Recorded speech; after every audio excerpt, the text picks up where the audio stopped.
Problem number 29। याद रखें कि सस्टेनेबल डेवलपमेंट के लिए ज़रूरी है कि रिसर्च होती रहे। अगर आपकी कंट्री में नेचुरल रिसोर्सेज की कमी है तो आप किस बायोलॉजिकल रिसर्च को प्रेफर करेंगे? So this is problem number 29, that in a world where natural resources are limited, what will be your priority or reference in biological research? So if we want to choose the biological research, we have to keep the balance. For example, if we want to look at the research view that whether it will be funded by higher authorities or the organization has to deal with the project by itself, then there must be a balance. For example, the research should not be expensive.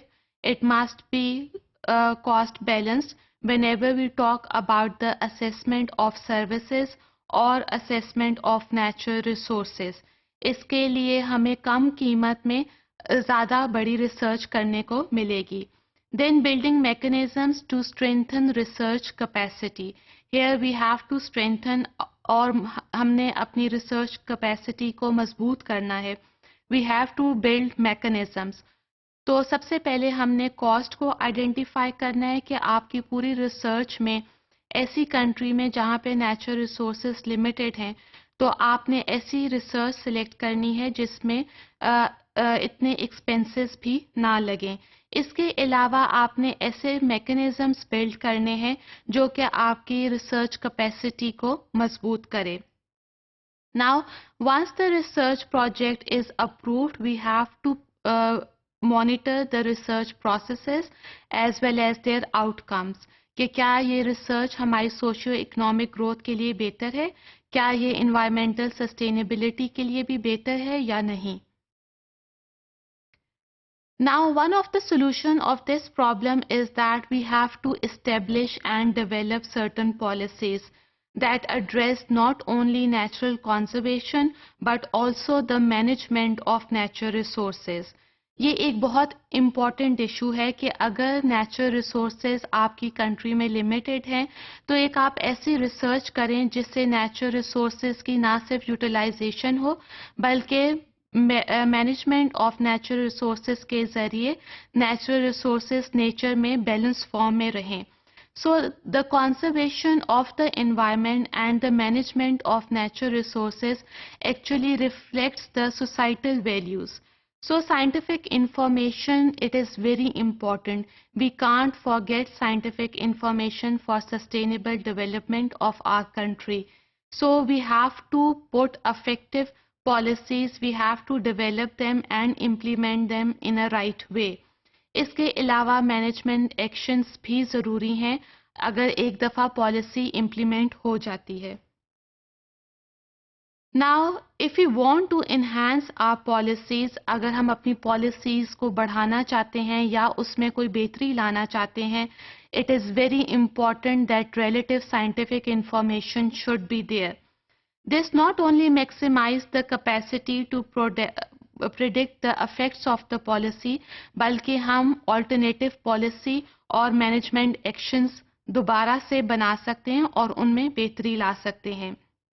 Now, to develop the policies or the management actions, we have to consider the viewpoints of scientific researchers, scientific advisors, as well as of decision makers, ताकि research questions जो कि हमारी country में raise हो रहे हैं उनको ज़्यादा से ज़्यादा इम्पोर्टेंस दी जाए.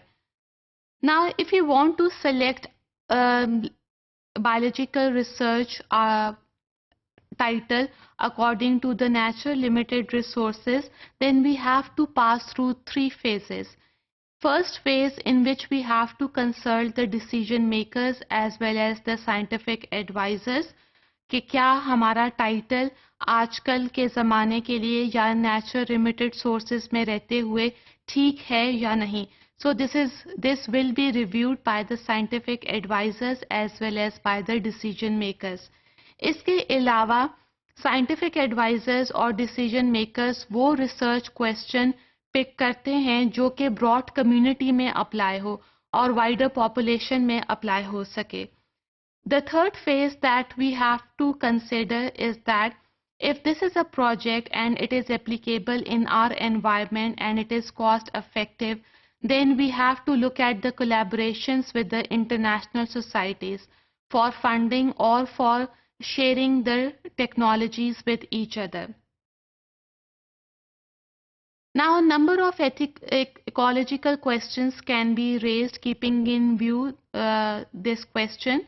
For example, if there is a problem of surface and groundwater in our country, then the question should be like this, that what quality of groundwater will be necessary to sustain human population and ecosystem during the next 100 years. इसके अलावा आप इस question को इसी तरह modify कर सकते हैं कि क्या क्वालिटेटिव और क्वांटिटेटिव अप्रोचेस अवेलेबल हैं कि हम अपने मुल्क में सरफेस और ग्राउंड वाटर को सस्टेन रख सकें regarding human population and ecosystem during the next 100 years. इसके अलावा अगर आपके इकोसिस्टम या एनवायरनमेंट में कोई प्रॉब्लम है, for example pollution or the problem of infectious agents, then we can relate our ecosystem with the human health. For example, the question can be like that, how do strategies for ecosystem management affects the human health in urban areas?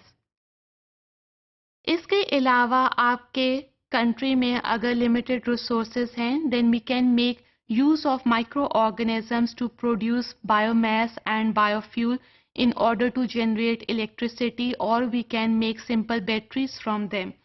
So here we can raise a question that how do different strategies for growing and harvesting biomass or biofuel affect ecosystem, और अगर हमने ये biofuels बना लिए हैं तो ये क्या हमारी सोशियो इकोनॉमिक ग्रोथ में implement properly होंगे या नहीं.